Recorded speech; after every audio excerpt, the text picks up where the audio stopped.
నాకు సిరివెన్నెల సీతారామ శాస్త్రి గారు మా గురువుగారు ఆయన మాట అన్నారు. అరే నువ్వు మంచి చేస్తే నలుగురికి చెప్పాలరా. ఎందుకు చెప్పాలి? అదేంటి సార్?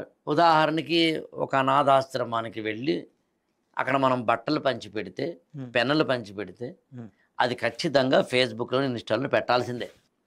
ఎందుకు?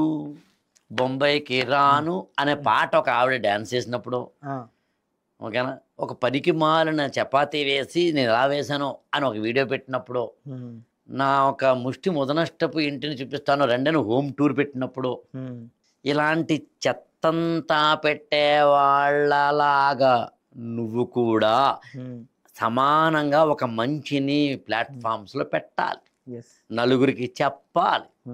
రమేష్ గారు వెళ్ళి ఒక అనాథాశ్రమానికి దేనికో ఇచ్చినప్పుడు యూ షుడ్ అనౌన్స్ దట్ నేను ఇచ్చాను.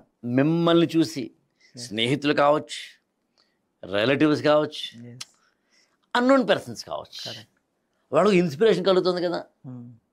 అందుకు నేను ఎప్పుడూ కూడా మంచి చెయ్యడానికి నీకు ఏ స్వార్థమో నాకు అనవసరం.